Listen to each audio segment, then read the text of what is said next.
Colette Colfer is a lecturer in world religions at Waterford Institute of Technology. In her interview with Louise Perry, she describes how transgenderism is a religion. When you argue that transgenderism is a religion, you're not using it in an insulting way. Some people sometimes use describing some ideology of any kind as a religion as a means to denigrate that religion. And of course, saying cult would be even worse. But that's not your intention, I don't think. No, it's not my intention. My intention is to point out that it is a belief system.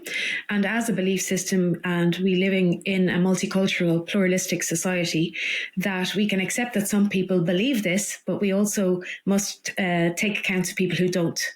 I approach religions from what's called the phenomenological perspective, which is essentially not trying to judge the truth or not of somebody's religious belief.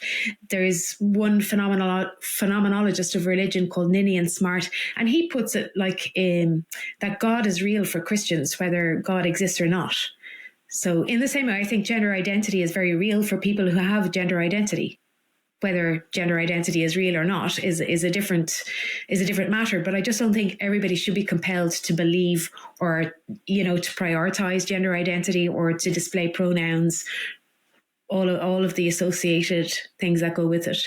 Talk me through the ways in which it's similar to religion, because it's not entirely like, say, monotheistic religions that most of us will be familiar with, but there are some interesting parallels.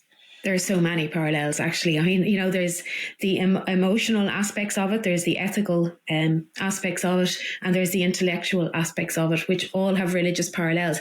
And whilst I say it is a new religion, I also think it's different to many of the religions. I would classify it actually as a political religion, in that it is trying to change policies and laws. The ways in which it is like a religion would be, for example, the foundational aspect of it really is this concept of gender identity, which is scientifically unfalsifiable. It's this internal subjective sense of self. There's no empirical proof that such a thing exists. So we're depending on people to explain their sense of self, and we can trust that what they say is true, in the same way that, for example, I think there's a lot of parallels between gender identity and soul. The idea of being wrong and born in the wrong body, that we are containers for a spirit or a soul or an energy that's poured into us, which is the same way, in gender identity, there's the idea of being born in the wrong body. There's also practices, there's a calendar, holy days. The idea that we all have gender identity is unfalsifiable, but schools teach it anyway. How has this idea become so pervasive? In 2023, Wendy Larner became Cardiff University's first female Vice-Chancellor. Larner is a social scientist from New Zealand. Prior to taking up the position at Cardiff University, Larner was Professor of Human Geography and Sociology at the University of Bristol. Larner's PhD thesis, which was submitted in 1997, was titled The New Zealand Experiment Towards a Post-Structuralist Political Economy. In the thesis, Larner posits the question: in short, what might a post-structuralist political economy look like? The origin of the idea of a post-structuralist political economy comes from a surprising source. In the work Marxism, Post-Structuralism and the Discourse of Economists, William Milberg wrote, "It took a Chicago-trained libertarian economist to blow apart accepted views of economic methodology and introduced post-structuralism to economics. McCloskey has criticized current practice in economics in the name of anti-modernism and anti-positivism. But the gist of his ideas are typical of post-structuralist thought. Economics is argument, according to McCloskey, and its claim to truth is based entirely on the persuasiveness of the argument."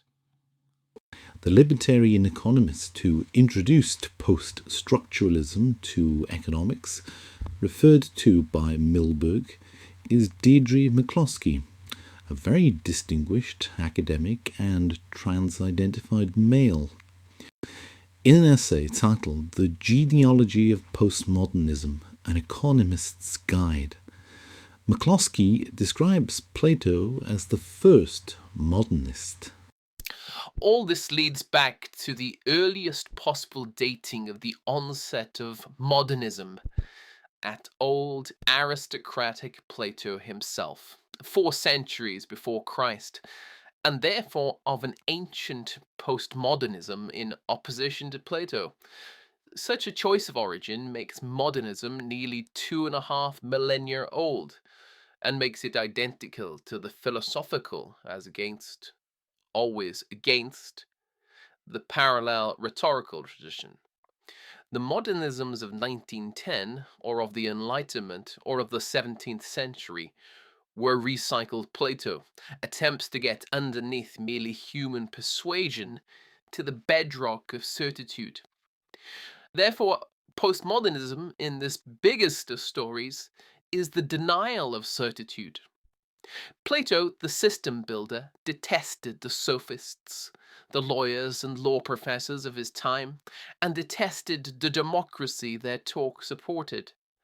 Through his influence, rhetoric, he may have invented the word, and sophistry were identified with clever fallacy.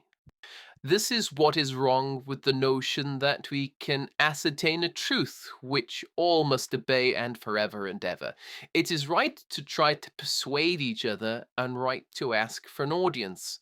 This against the modernist suspicion of attempts to persuade an audience of, say, cold fusion. It is not right to contemplate, with Comte, allowing free thought as some sort of luxury. As Berlin pointed out, Comte's question exposes the rot in political rationalism, that is, in Platonism. First, that all men have one true purpose. Second, that the ends of all rational beings must of necessity fit into a single, universal, harmonious pattern, which some men are able to discern more clearly than others. Third, that all conflict is due solely to the clash of reason with the irrational. Where in economics have you heard such premises? Here lies the core of the issue that is causing so much division. There are 3 groups of people pushing gender identity. Post-structuralist feminists who follow Judith Butler want to challenge binary oppositions. Trans individuals like Deidre McCloskey want us to believe that they have an innate gender identity that doesn't match their sex. And people with a financial interest who want us to believe that people have a gender identity as well as a sex because the gender reassignment industry is a fast-growing market. Larner was co-author of an article titled Feminism and Futurity, Geographies of Resistance, Resilience and Reworking, published in Progress in Human Geography in April 2021. The article states, Amor rearticulates Judith Butler's landmark critique that while the production of gendered relations has been the focus of vigorous debate, a distinction between the material and the cultural is still traced in work that locates certain gendered oppressions as somehow outside of political economy. For instance, normative heterosexuality and its genders are typically seen as central to the reproduction of capitalism, whereas homosexuality and bisexuality, as well as transgender, are confined to the cultural sphere, with little recognition of the ways in which their production is also essential to the functioning of contemporary capitalism.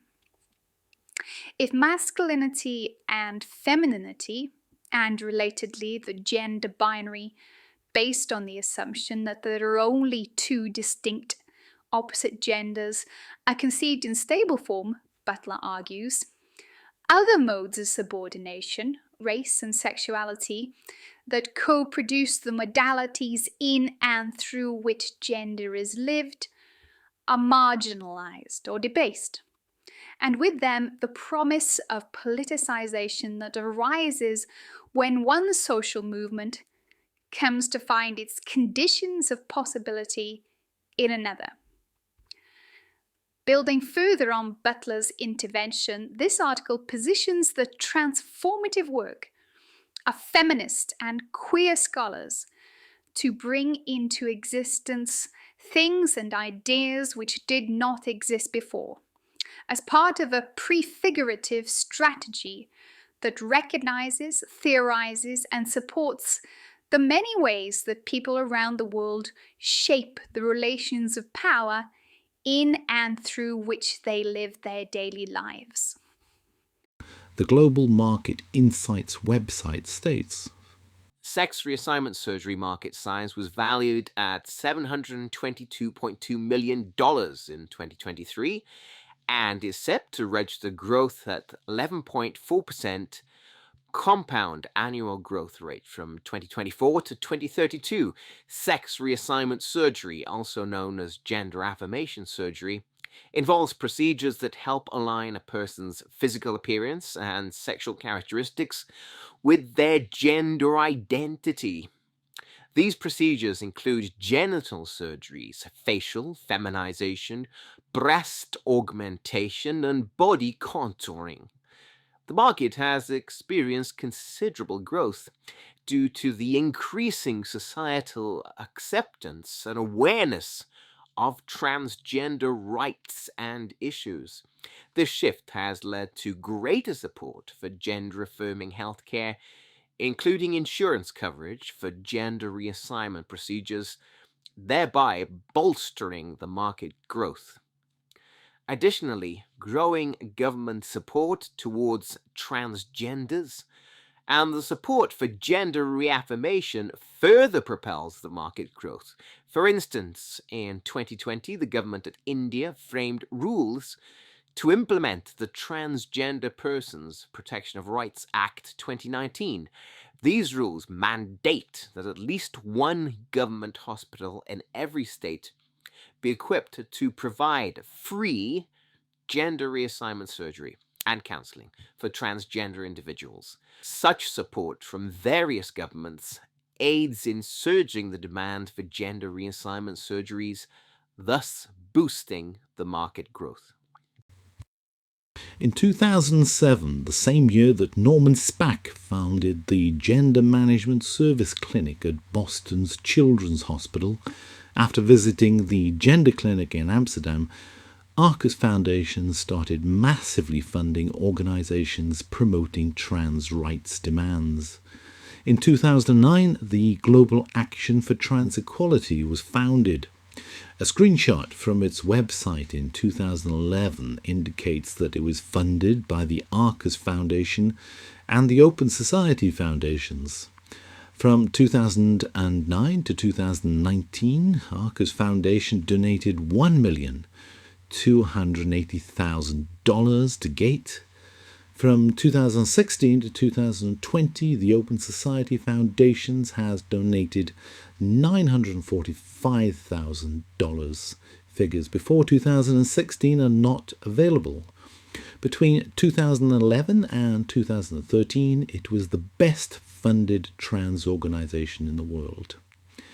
In the About page of the 2011 website, the organization states its aims. A report documenting a meeting in The Hague in 2011 between GATE representatives and World Health Organization officials is on the GATE website. It is clear from the report that GATE were pushing for the requirement for a diagnosis of gender dysphoria to be removed as a barrier to legal protection. They are pushing for self-ID. Both the World Health Organization and the American Psychiatric Association are reviewing the International Code of Diseases and the Diagnostic and Statistical Manual of Mental Disorders, which gives activists the unique opportunity to lobby for change of the current mental health pathologization of trans identities. McCloskey is mentioned in a work by Alice Dreger, The Controversy Surrounding the Man Who Would Be Queen, a case history of the politics of science, identity and sex in the Internet age. Dreger relates the story of the publishing of the book titled The Man Who Would Be Queen, The Science of Gender Bending and Transsexualism, by Michael Bailey, who publicised Ray Blanchard's research into what he termed autogynephilia. Dreger writes, "Not content with merely criticising Bailey's book, McCloskey and other trans-identified males worked to try to ruin him."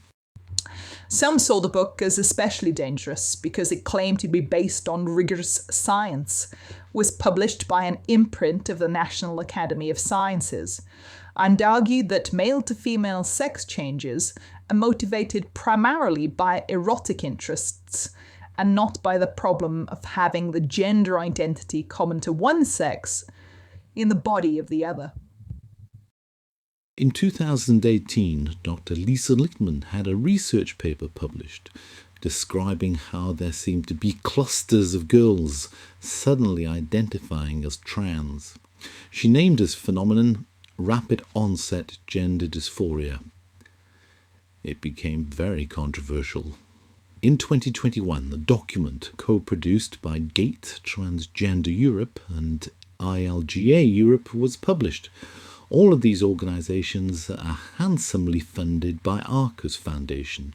The document was titled Trans Rights are Human Rights, Dismantling Misconceptions about Gender, Gender Identity and the Human Rights of Trans People. The document stated, "This resource is designed for policymakers seeking to improve their ability to argue in favour of the human rights of trans people, as well as activists who work with policymakers on the same. The information and speaking points included here are being used extensively by trans activists in Europe in their efforts to combat anti-trans narrative and actors." The response to Littman's work was very similar to the response that greeted the Cass report. What you are hearing, ROGD or rapid onset gender dysphoria. Social pressure leads to young people unexpectedly wanting to change their gender, and that this pressure is spreading amongst young people, rapidly increasing the number of people wanting to transition out of the blue. How to respond, facts and talking points. Social pressure can be harmful. No one should be pressured into anything. Social pressure pushes people towards gender conformity and punishes experiences that fall outside of the binary norm, and not the other way around. The discrimination and violence trans people face are a reality that is supported by multiple studies and extensive research. ROGD, or rapid onset gender dysphoria, is a theory that originated in 2016 that has been widely criticised and discredited due to the flagrant flaws in its research approach. The story of rapid onset gender dysphoria. In a paper published in 2018, Littman professed to have discovered a new type of gender dysphoria, one based on social pressures, generally affecting people assigned female at birth, and based on parents' perceptions, appearing without prior warning from their children. The study on which this idea is based is methodologically biased, so much so that the journal, PLOS ONE, printed a correction and apologised to the trans community for publishing the original article. GATE are very closely connected with Victor Madrigal-Borloz. The co-chair of IGLIO, who commissioned the Denton's document, was Anna Robinson. She left IGLIO to become coordinator for the all-party parliamentary group for LGBT+ rights in Parliament. Her position was funded by the Baring Foundation. David Sampson, him, is a former lawyer and the deputy director of the Baring Foundation. The Baring Foundation make money from financial investments. The Baring Foundation have funded a South African organisation, the Social Health and Empowerment Feminist Collective. On their website, the organisation explain what a woman is. Womanhood is not about genitals or if you can bear children. It is a state of being, a sense of vulnerability, your softer side, a sense of validation. Womanhood to me is a word that describes how I experience myself and my existence. But to put it into words, how womanhood feels and what womanhood is something I don't believe direct language is quite able to capture. Each woman experiences their womanhood differently, and I think this makes womanhood very difficult to define. To me, my womanhood is that powerful feeling I get when I hold a sword, coupled with the tenderness of sitting amongst the flowers. It is flame and the forest, and it is the moonlight and the storm all in one. No definition should make you feel less of a woman. Your womanhood is yours, and you get to define it for yourself. We are all different women, and we deserve to exist fully, freely, and completely in our own unique bodies without external societal pressures. Transgender women are women. Trans is beautiful. Samson works with the Global Philanthropy Project, a consortium of organisations funding LGBTQ charities, including Arcus Foundation and Open Society Foundations. In 2021, the consortium published a guide titled Manufacturing Moral Panic, Weaponizing Children to Undermine Gender Justice and Human Rights. The guide explained the worldview behind the moral panic. The idea that sex is binary, determined by nature, and unchangeable. Samson was also chair of the board of trustees at GALOP, the UK's LGBT plus anti-abuse charity.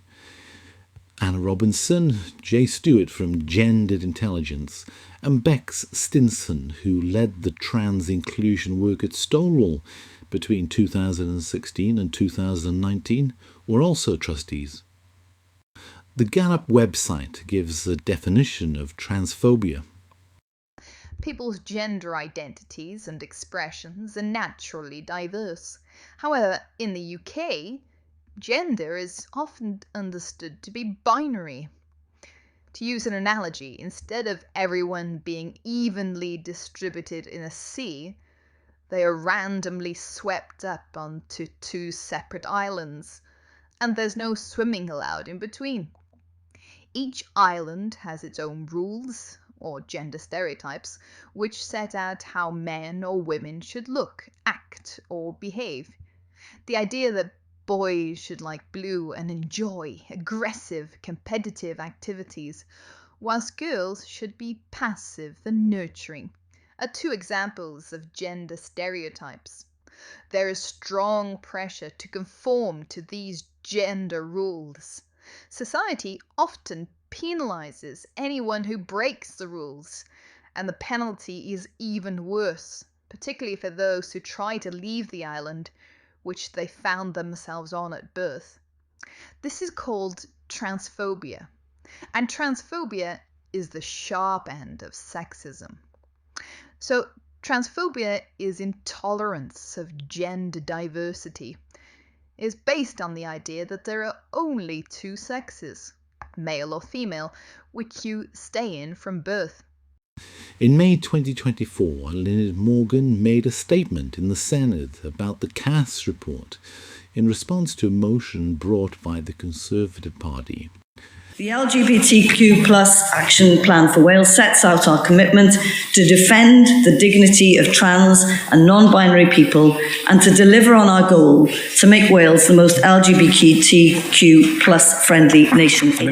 The organisation that marks nations in terms of their LGBTQ plus friendliness is ILGA Europe. As a result of the Supreme Court clarification on the meaning of sex within the Equality Act, ILGA Europe demoted the UK to 22nd place in the rankings of countries by their LGBTQ friendliness. Ciaran Russell, Senior Policy Officer for ILGA Europe, explains how the Supreme Court ruling is simultaneously devastating and not as bad as it seems. The recent UK Supreme Court decision is devastating, but in some ways it's not as bad as the media make it seem. The ruling itself is about definitions in one single law, the UK Equalities Act from 2010, and is quite clear that is all it's adjudicating, those definitions in that one law. It does not mean an end to protections for trans people from discrimination, nor does it mean that other places in the UK legislative framework that trans people are excluded from protection. What's important in this moment, firstly, is to stand as much as possible in solidarity with our trans siblings. These are hard times. It's difficult to have a court tell you that your life is worth less, or that your terms that you use are not legally acceptable terms.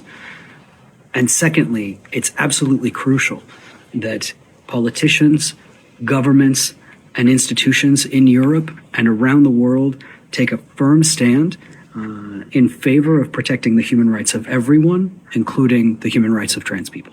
For year ending 2022, the main funders of ILGA Europe were the European Commission, an anonymous donor, the Dutch government, and the Global Equality Fund. The Global Equality Fund seems to be administered by the United States Department of State. A contributory partner of the fund is the Arcus Foundation.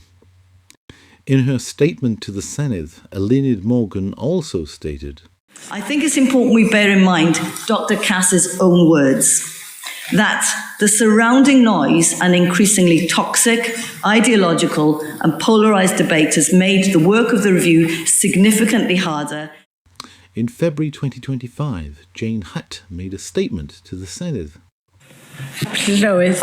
February is LGBT plus History Month in the UK, where we reflect on the progress that has been made towards having an inclusive society where all our citizens feel free to live, to thrive and to shine.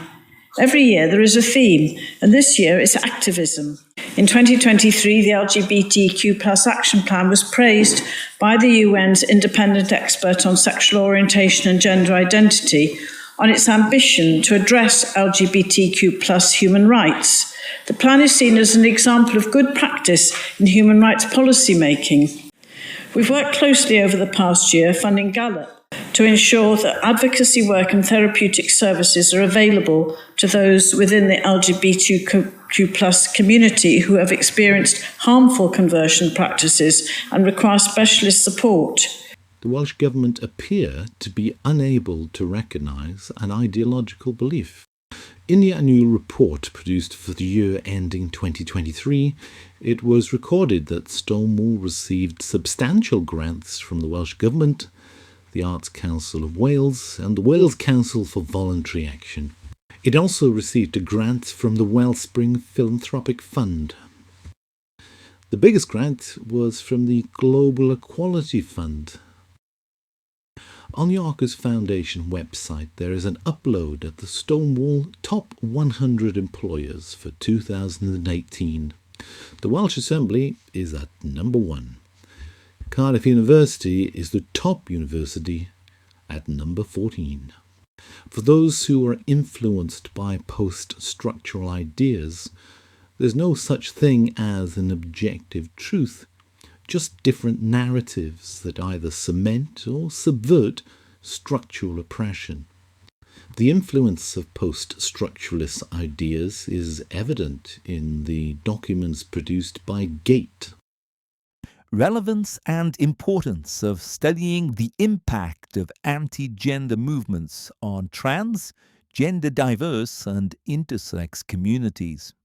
Studying the effect of anti-gender movements on TGDI communities is essential, as these movements often mobilize against trans and gender diverse people, as well as the wider LGBTIQ+ community. By promoting discriminatory policies and practices, anti-gender movements are often associated with views that are anti-feminist, anti-gender equality, racist, homophobic and transphobic. Their overall aim is not only to undermine gender equality and human rights, but more broadly, to target democratic advances and bring about a return to antiquated hierarchies that primarily benefit already privileged white, cis, heterosexual, wealthy men. A global overview, the role of various actors in the growth of anti-gender movements. Anti-gender movements are connected across different regions and countries and frequently share strategies and tactics, funding, and a common goal to return to a conservative, hierarchical, political, and social order. Anti-gender movements are a relatively recent phenomenon beginning in the early 2010s, linking organizations worldwide. These movements use fear-based tactics to destabilize human rights and democracy.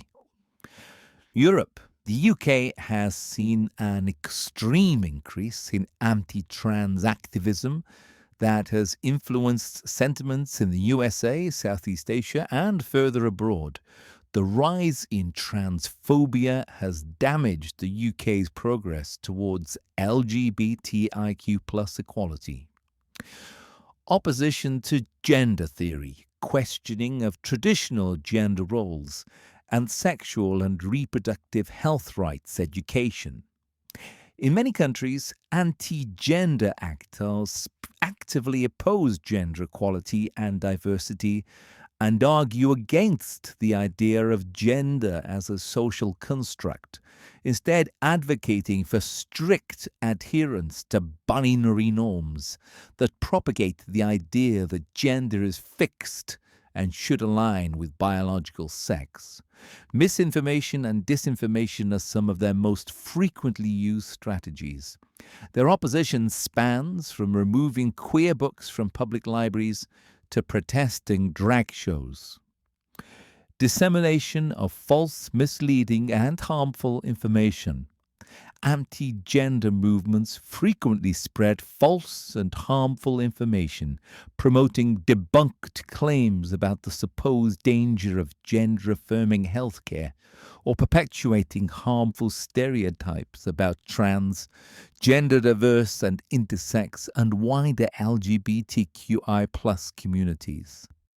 Wendy Larner writes, If masculinity and femininity, and relatedly the gender binary, based on the assumption that there are only two distinct opposite genders, are conceived in stable form, Butler argues, other modes of subordination, race and sexuality, that co-produce the modalities in and through which gender is lived, are marginalized or debased.